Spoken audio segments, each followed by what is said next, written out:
बोचहां में उपचुनाव था, भारतीय जनता पार्टी और नीतीश कुमार उस समय एक साथ थे, लेकिन अंदर ही अंदर नीतीश कुमार दगाबाजी कर चुके थे। वे चाहते थे कि भाजपा चुनाव हार जाए।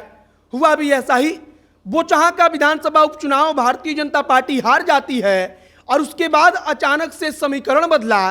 तेजस्वी यादव भूमिहारों के सम्मेलन में जाने लगे, लेकिन अब चिराग पासवान तेजस्वी यादव के पूरे किए धरे पर इकट्ठा पानी फेर सकते हैं और उनकी इतनी हैसियत बन चुकी है, इसके बारे में आगे बातचीत करेंगे। बताएंगे कि चिराग पासवान ही तेजस्वी के लिए सबसे बड़ा खतरा कैसे हैं और सबसे बड़ा सवाल कि क्या नीतीश कुमार के साथ उनका कुर्मी और कुशवाहा वोट, जो उनका कोर वोटर कहा जाता है, जिसके बदौलत वो चाहे जिस भी दल के साथ रहें लेकिन दावा ठोक देते हैं कि मुख्यमंत्री की कुर्सी उनके पास रहेगी, वो कुशवाहा और कुर्मी अब क्या नीतीश कुमार के साथ नहीं है। दूसरी बात कि चिराग पासवान की स्वीकार्यता जितनी दलित महादलित जातियां में है उतनी ही अगड़ी जातियां में है। मतलब कि चाहे वो भूमिहार हो चाहे वो राजपूत हो, वो भी चिराग पासवान में एक उम्मीद देखता है और इसका कारण उनके पिता रामविलास पासवान है। आगे हम आपको सब कुछ अच्छे से बताएंगे कि कैसे तेजस्वी के लिए चिराग अकेले काफी हो सकते हैं, मतलब कि अकेले चुनाव हराने के लिए वो पर्याप्त हो सकते हैं। बाकी नमस्कार, मेरा नाम है मोहित कुमार सिंह और आप जनता जंक्शन देख रहे हैं। विद्या विहार रेसिडेंशियल स्कूल परोरा पूर्णिया बिहार एक CBSE affiliated residential coed school है जो पिछले 26 सालों से अनेक होनहार बच्चों को शिक्षा दे रहा है, जिसमें से एक है यूपीएससी 2020 के टॉपर शुभम। लड़कों की कक्षा 4वीं से 8वीं और कक्षा 11वीं की एडमिशन प्रक्रिया शुरू हो गई है, तो वहीं लड़कियों के लिए कक्षा 6वीं से 8वीं और कक्षा 11वीं की एडमिशन प्रक्रिया भी चालू है। अन्य जानकारी के लिए स्क्रीन पर दिए गए नंबर पर तुरंत संपर्क करें। सबसे पहले बात अगर हम बोचहां विधानसभा के उपचुनाव की करें तो कहा जाता है कि नीतीश कुमार उस वक्त मन बना चुके थे कि भाजपा को चुनाव हारना है। इसका कारण बड़ा स्पष्ट था कि नीतीश कुमार अब तेजस्वी यादव के साथ जाने वाले थे, पूरी की पूरी सेटिंग हो चुकी थी और उसके बाद सारा का सारा समीकरण बदला। तेजस्वी यादव भूमिहारों के सम्मेलन पर जाने लगे। उन भूमिहारों के सम्मेलन पर जिन भूमिहारों के विरोध में बोलकर अब तक राष्ट्रीय जनता दल बिहार की राजनीति करती आई थी, अब इसके बाद फिर राजनीति बदली। फिर राजनीति कैसे बदली या कैसे बदल रही है, तो चिराग पासवान के चेहरे के बदौलत राजनीति बदल रही है।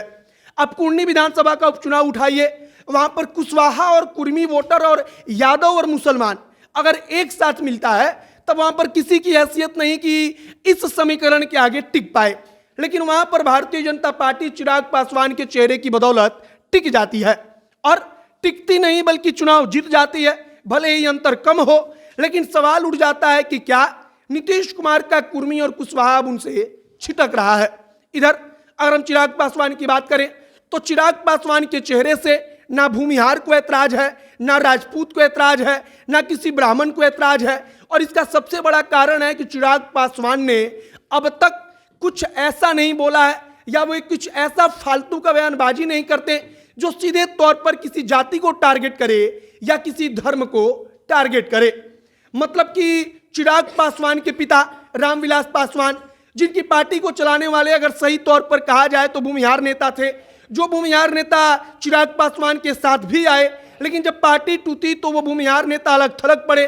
कुछ भूमिहार बाहुबली नेता चिराग पासवान के पास रह गए और इसका संदेश सीधे तौर पर यही है कि चिराग पासवान अगड़ी जातियों से दूरी बनाकर नहीं रहते।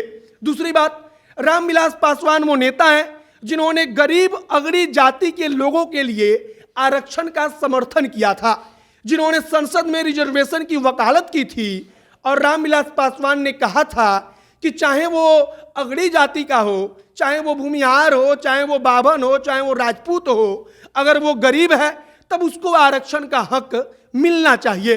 और चिराग पासवान उनके लड़के हैं और इस लिहाज से अगड़ी जाति से उनका कोई विरोध नहीं है। अब चिराग पासवान के चेहरा बिहार की राजनीति में बड़ा ही आप कह सकते हैं कि लोकप्रिय हो चुका है या महत्वपूर्ण हो चुका है। महत्वपूर्ण इसलिए क्योंकि भारतीय जनता पार्टी केवल अपने वोट बैंक के सहारे बिहार में कभी भी चुनाव नहीं जीत सकती, उसको कोई एक सहारा चाहिए।